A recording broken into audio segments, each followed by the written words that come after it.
네, 안녕하세요. 반갑습니다. 자, 이번에는요, 스포츠 사회학으로 여러분을 다시 만나게 되는데요. 스포츠 사회학이라는 영역을 다시 저희랑 공부를 한번 해보도록 하겠습니다. 스포츠 사회학의 과목은요, 여러분들이 많이 선택하는 과목 중에 하나일 거예요.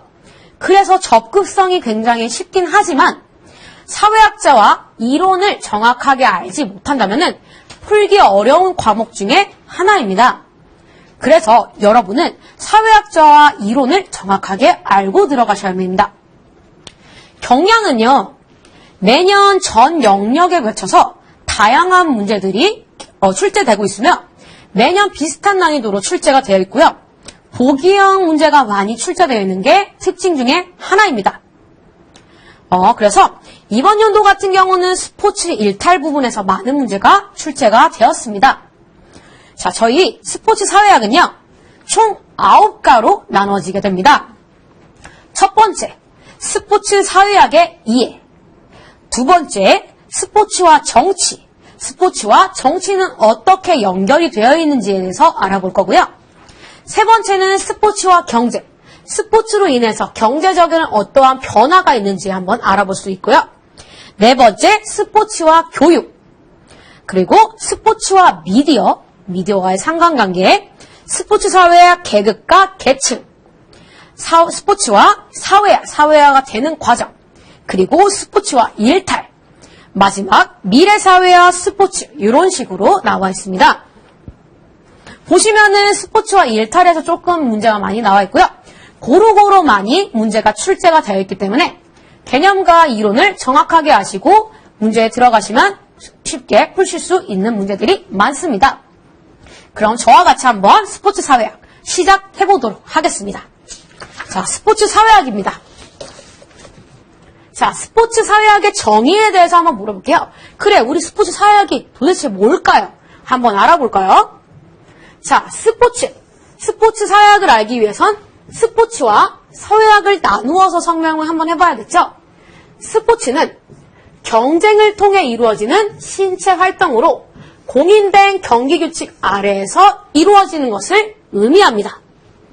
그러면 스포츠보다 조금 더 큰 범위는 뭐가 있을까요? 바로 놀이입니다. 자, 놀이 많이 하시죠? 자, 놀이는 어떤 뜻일까요? 놀이는 활동 그 자체에서 만족과 즐거움을 찾는 것. 활동. 자에서 즐거움과 만족을 찾는 것. 이것을 바로 놀이라고 합니다. 자, 놀이보다 그러면 더 큰 그런 개념은 뭐가 있을까요? 여기서 파생된 개념은 뭐가 있을까요? 자, 게임이라는 말도 들어보셨을 거예요. 게임은 무엇일까요?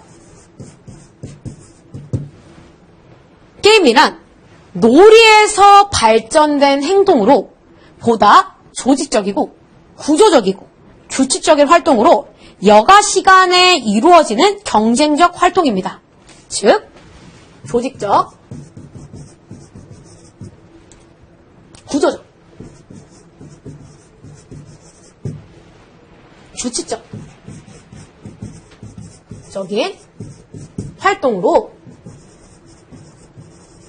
규칙적인 활동으로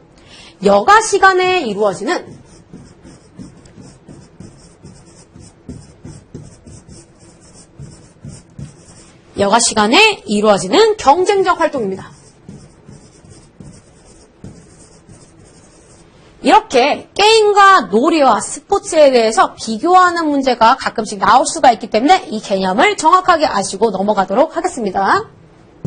즉, 스포츠는 경쟁을 통해 이루어지는 신체 활동으로 공인된 경기 규칙 아래에서 이루어집니다. 이것이 바로 스포츠고요. 그럼 사회학이란 무엇일까요? 사회학이란요, 사회에서 발생 또는 이루어지는 모든 관계를 설명하기 위한 학문입니다. 그쵸? 사회에서 발생하는 여러 가지를 설명하기 위한 학문을 바로 사회학이라고 합니다. 그러면 스포츠와 사회학을 연결시킨 스포츠 사회학은 도대체 어떤 의미를 가지고 있을까요? 자, 스포츠의 사회학은 1번 스포츠과학의 분과 학문입니다. 스포츠과학의 분과 학문으로 스포츠의 맥락에서 인간의 사회행동 법칙을 규명하는 그런 학문입니다. 스포츠와 사회관계에 관심을 둡니다. 스포츠를 단순히 인간활동이 아니라 사회적 구성물로 해석하는 학문입니다. 또 하나가 더 있습니다. 사회학적 이론과 연구 방법을 스포츠 현장에 적용하여 연구하는 학문이 바로 스포츠 사회학이라고도 할 수가 있어요. 자, 여기서 다른 사회학자들이 많이 스포츠 사회학에 대해서 정의를 내렸는데요. 캐년과 로이라는 사람은요, 스포츠 맥락에서 인간의 사회행동 법칙을 규명하는 학문이라고도 했고요. 레오나르드라는 사람은 스포츠 현장에서 사회구조와 사회과정의 개념을 응용하는 학문이다. 이렇게 해서 많은 사람들이 스포츠 사회학을 이렇게 정의를 하고 있습니다. 자, 여기까지 스포츠 사회학이 어떤 것인지 한번 배웠습니다. 자, 그러면 스포츠 사회학의 정교에 대해서 한번 알아볼게요. 자, 스포츠에 특성적인 분류가 있을 수가 있겠죠? 먼저 경기하는 스포츠가 있고 극복 스포츠가 있을 수가 있고요. 율동 스포츠, 투종 스포츠 이렇게 해서 네 가지로 나눌 수가 있습니다. 그리고 스포츠 사회학의 연구 영역으로는요. 집단에 대한 연구라든가 사회적 행위에 대한 연구, 문화 및 제도에 대한 연구의 방법이 조금 다릅니다. 한번 알아볼게요. 자, 스포츠 사회학의 연구 영역은요. 집단에 대한 연구, 스포츠 연맹, 체육부 이런 걸로 예를 들 수가 있습니다. 사회적 행위에 대한 연구로는 사회행동, 사회적 사실 등을 알아내는 그런 영역이 있습니다. 문화 및 제도에 대한 연구가 있을 수도 있고요. 규범이라든가 습관 등 이런 거를 예시로 볼 수가 있겠습니다. 또한 사회 변동에 대한 연구로 세계화, 대중화 이런 것들도 나눌 수가 있겠습니다. 자, 이제부터 중요한 게 한번 나올게요. 자, 그러면 스포츠 사회학의 연구 범위 및 접근 방법은 어떻게 되는지 한번 알아보도록 하겠습니다. 자, 스포츠 사회학을 거시적 연구 방법이랑 미시적 영역, 전문적 영역 이 세 가지로 나누어서 이렇게 설명을 할 수가 있겠는데요. 거시적 영역이란 무엇일까요? 거시적인 영역은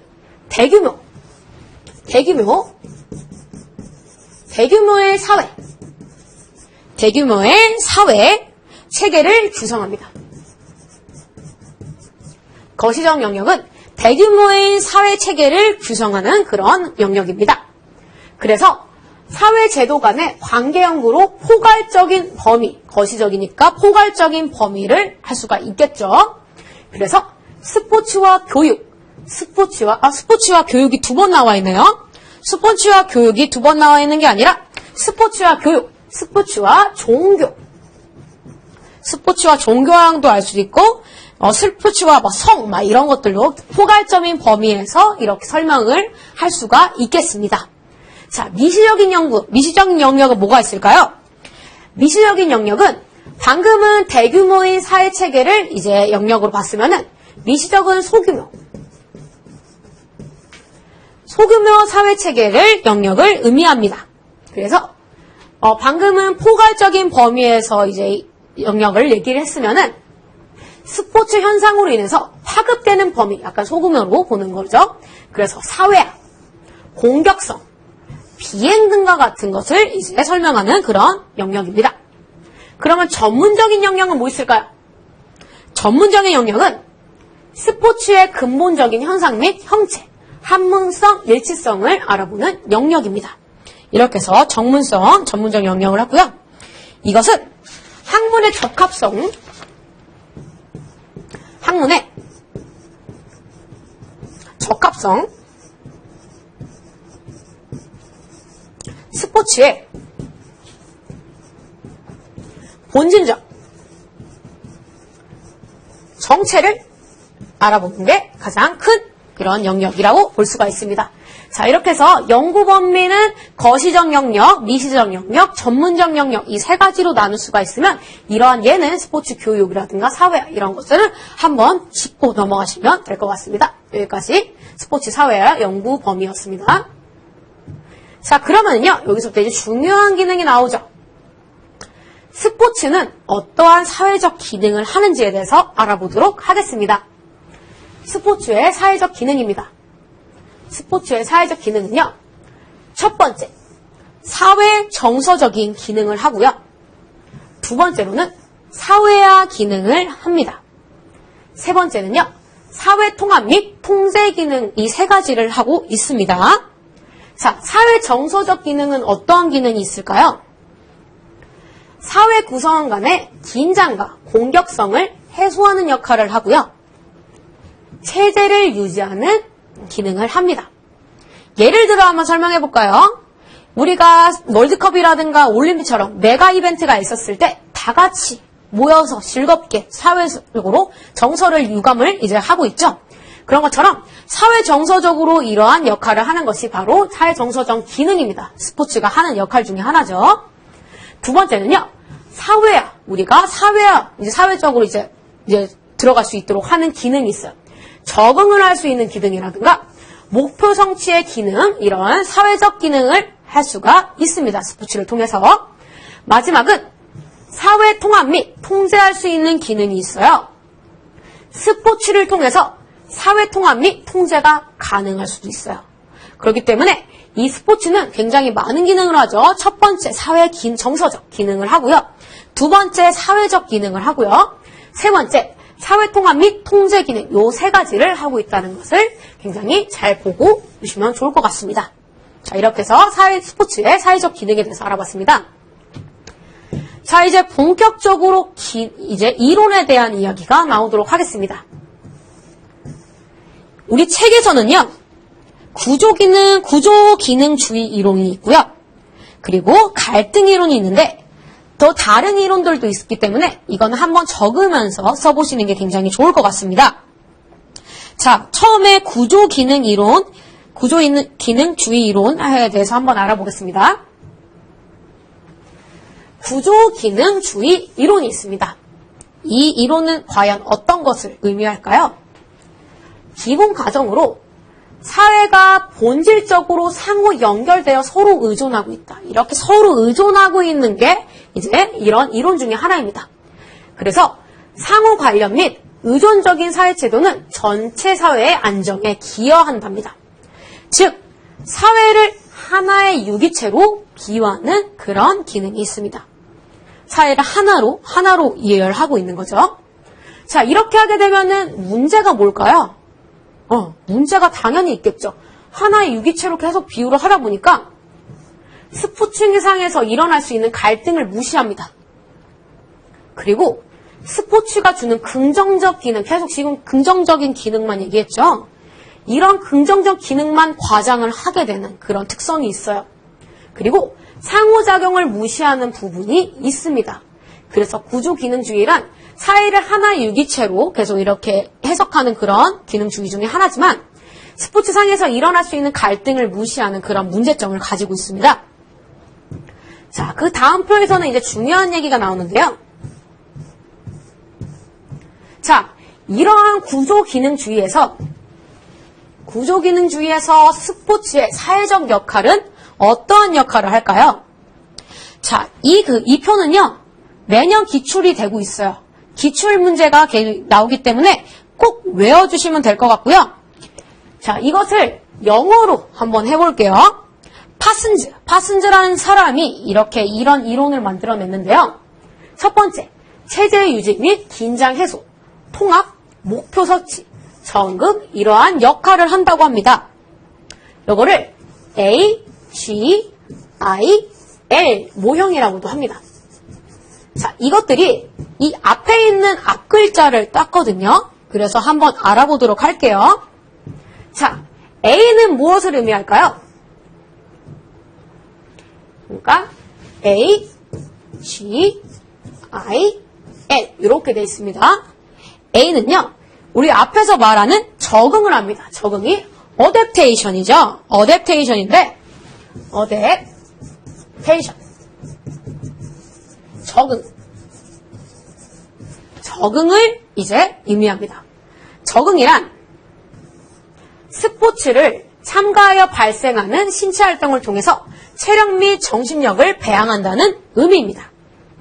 또한 사회 환경에 대한 도전과 극복할 수 있도록 준비시켜주는 게 바로 스포츠의 역할입니다. 자, G는 뭘까요? G, 골, 목표의 성취죠. attainment.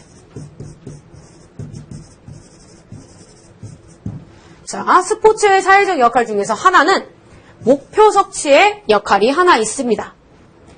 사회제도에 목표를 달성하는 데 필요한 수단을 합법하고 재확인하는 그러한 사회적 역할을 하고 있습니다. I는 무엇일까요? I는 인터그레이션, 즉 통합이죠. 스포츠는 통합하는 기능을 가지고 있습니다. 사회 구성원들을 결집시켜서 공통적인 감정을 가지게 함으로써 조직의 일체감 및 사회의 통합을 형성하는 역할을 하고 있습니다. 마지막, 긴장 유지 및 체계 유지 및 긴장 해소죠. L은 뭘까요? 레턴트, 패턴, 메인테넌스. 즉, 체제 유지 및 긴장 해소하는 역할을 한다는 뜻입니다. 스포츠는 체제를 유지하기 위해 필요한 다양한 기능을 담당하는 역할을 합니다. 사회의 기본적 가치와 규범 등을 대중에게 제공하는 역할을 하겠죠. 자, 여기서 문제는 어떻게 나올까요? 다음 중 구조기능주의에서 스포츠의 사회적 역할이 아닌 것은 1번 적응, 2번 목표 성취, 3번 통합, 4번 긴장 증가. 이렇게 되면 뭐가 있죠? 바로 이게 되겠죠. 그래서 이거를 꼭 읽어보시고 개념을 이해하시고 다음 과로 넘어가시면 좋을 것 같습니다. 이거 꼭 한번 읽어보시고요. 다음은 갈등 이론에 대해서 한번 배워보겠습니다. 갈등 이론은 이 앞에 나선 구조기능주의라 조금 다른 이론 중에 하나인데요. 갈등 이론. 기본 가정은요. 개인과 개인, 집단과 집단 사이에는 갈등이 항상 존재한다라고 생각하는 이론 중에 하나입니다. 갈등을 통해서 사회 변동이 발생하고 이러한 갈등이 사회적 본질로 인식되는 것을 바로 갈등 이론이라고 합니다. 이러한 문제점 뭐가 있을까요? 신체적으로 소외가 될 수도 있고요.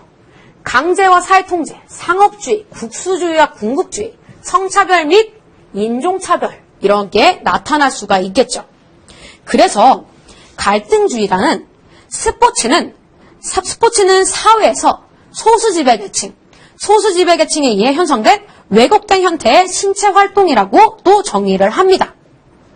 그래서 갈등을 통해서 사회변동이 발생하고 이러한 갈등이 사회적 본질로 인정되는 게 갈등 이론 중에 하나입니다. 자, 이렇게 해서 사회학 이론 중에 구조기능주의와 갈등 이론에 대해서 알아봤는데요. 자, 이러한 이론 말고도 다른 이론들도 있는데요. 이런 거는 한번 제가 적어드리고 한번 마무리하겠습니다. 자, 다른 주의는 또 뭐가 있을까요? 자, 비판 이론이라는 것도 있습니다. 비판 이론.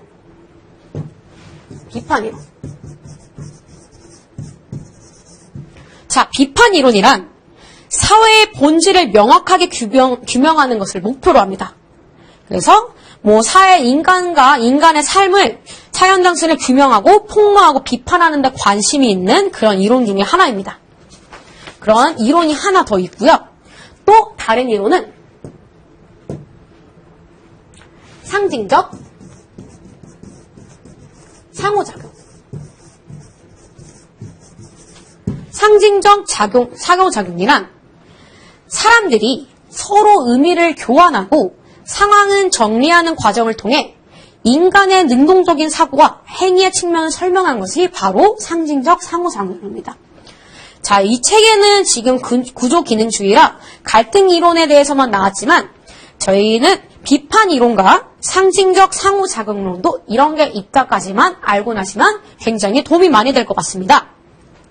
이렇게 해서 스포츠 사회학의 이론에 대해서 한번 알아봤고요. 자, 마지막으로는 거트만이 말한 이 근대 스포츠 특성에 대해서 한번 알아보도록 하겠습니다. 자, 근대 스포츠의 특성은 뭐가 있을까요? 먼저 수량화입니다. 스포츠는 어떠한 방식으로든 전부 다 측정 가능한 숫자로 표현을 하는 게 특징입니다. 스포츠는 거리, 시간, 점수 등 측정 가능한 숫자로 표현을 합니다. 이것이 바로 수량화라고 말씀드릴 수가 있겠습니다. 두 번째는 뭐가 있을까요? 바로 합리화입니다. 합리화.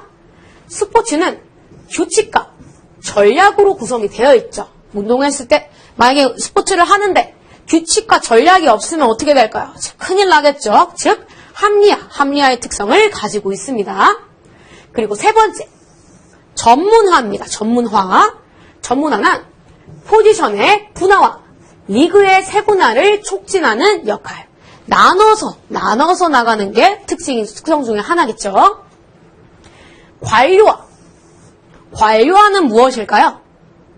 관료화란 규칙을 제정하고 경기를 조직적으로 운영하는 것을 관료화라고 합니다. 이렇게 관료화에 대해서 알아봤고요. 세속화는 무엇을 의미할까요? 세속화란 물질적 세계를 내포하고 있어 경제적인 보장, 명예 등을 관심을 촉구하는 것을 바로 세속화라고 합니다. 이러한 특징을 가지고 있고요. 평등화. 출생이나 사회적 배경에 의해 규제되어서는 안 됩니다. 평등해야 되고요. 모든 경쟁자는 동등한 조건에서 경쟁돼야 된다는 것이 바로 평등화의 특성 중에 하나입니다. 마지막, 기록화입니다. 기록화는 무엇을 의미할까요? 스포츠는 기록의 수립과 갱신을 강조합니다. 월드컵이나 올림픽 나갔을 때 점수 많이 하죠? 이렇게 기록하는 그러한 특성을 가지고 있습니다. 자, 이렇게 거트만이 근대 스포츠의 특성을 이렇게 나눴는데요. 이건 꼭 기억하시고 지나갈게요. 첫 번째 특징, 수량화. 수량화해서 한번 이렇게 측정하는 거. 두 번째, 합리화. 합리화는 이제 규칙과 전략으로 구성이 되어 있다는 점. 세 번째, 전문화는 포지션의 분화가 되어 있다는 거. 관료화, 규칙을 제정하고 경기를 조직적으로 유도한다는 점. 세속화, 물질적 세계를 내포하고 있어서 경제적 보장을 한다는 점. 평등화는요, 출생이나 이런 사회적 배경에 의해서 비교를 당하는 게 아니라 모든 경쟁자는 동등한 조건에서 해야 된다는 점. 마지막은 기록화입니다. 기록화는 스포츠는 기록의 수립 그리고 갱신을 강조하는 그런 역할을 가지고 있습니다. 자, 이렇게 해서 거트만의 근대 스포츠의 특성에 대해서 한번 알아봤습니다. 자, 오늘 스포츠 사회학에 대해서 한번 알아봤는데 어떤가요? 자, 어렵지는 않았을 거예요. 자, 하지만 우리가 지금 여기서 나와 있을 가장 중요한 거는요, 스포츠 사회학에 대해서 이해를 하는 게 가장 중요하다고 생각합니다. 이 앞에서 나왔었던 것 중에서 스포츠는 놀이와 게임에 대해서 조금 다른 개념을 가지고 있죠. 이거에 대해서도 차이점을 나타내는 그런 문제들도 많이 나와 있기 때문에 스포츠, 그리고 놀이, 그리고 게임에 대해서 차이점에 대해서 정확하게 알고 넘어가시면 좋을 것 같습니다. 그리고 스포츠 사회학의 정의에 대해서도 정확하게 아시면 될 것 같고요. 스포츠 사회학이란 사회적 이론과 연구 방법을 스포츠 현장에 적용해서 연구하는 학문 중에 하나라는 거 꼭 잊지 말고 기억해 주시면 좋을 것 같습니다. 자, 그리고 연구 범위는 되게 세 가지로 나눌 수가 있겠죠. 거시적인 영역과 미시적인 영역, 전문적인 영역으로 나눠서 설명을 할 수 있다는 점, 그렇게 보시면 좋을 것 같습니다. 마지막으로 스포츠의 사회적 기능에 대해서 알아볼 건데요. 사회적 스포츠 기능은 어떤 게 있었을까요? 우리 3가지 배웠었죠? 첫 번째, 스포츠는 사회 정서적인 기능을 합니다. 그래서 사회를 통합하는 기능을 해서 우리 같이 으쌰으쌰하면서 서로 긴장과 공경성을 해소하는 역할을 합니다. 두 번째는요, 사회화 기능이었죠. 사회화 기능은 적응을 할 수 있도록 하고 목표 성취의 기능을 하는 것이 가장 큰 특징입니다. 세 번째는요, 사회 통합 및 통제 기능으로서 스포츠를 통해서 사회 통합을 하는 그런 통제의 기능이 있었습니다. 자, 마지막 가장 중요한 거 요거 하나만 지나가고 한번 알고 갈게요. 스포츠 사회의 이론 중에서 2가지가 있었어요. 하나는요, 구조기능주의 이론이 있었고요. 하나는 갈등주의 이론이 있었습니다. 구조기능주의는 우리가 같이 하나의 유기체로 설명하는 그런 이론 중에 하나였고요. 여러 가지 문제는 이러한 스포츠가 주는 긍정적인 기능만 과장한다는 점, 그 점이 있었습니다. 그래서 구조기능주의에서 스포츠의 역할에서 이 네 가지 모형을 봤었죠. 이것은 매년 기출이 되고 있기 때문에 꼭 외워주세요. 첫 번째, 적응. 두 번째, 목표 성취. 세 번째, 통합. 네 번째, 체계 유지 및 긴장 해소. 이런 역할을 하고 있다는 거 그렇게 알고 계시면 될 거예요. 갈등이론.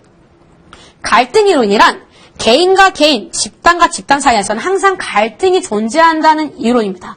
이런 이론이 있었습니다. 그렇게 해서 오늘은 스포츠 사회학에 대해서 한번 이해를 한번 해봤고요. 다음 과부터는 이제 스포츠와 정치, 어떻게 정치와 연결이 되는지에 대해서 알아보겠습니다. 오늘은 좀 외울 것들이 많아요. 그래서 꼭 이해하시고 암기하시고 다음 강의를 들어주시면 훨씬 더 좋을 것 같습니다. 이것으로 1장을 마무리하도록 하겠습니다. 감사합니다.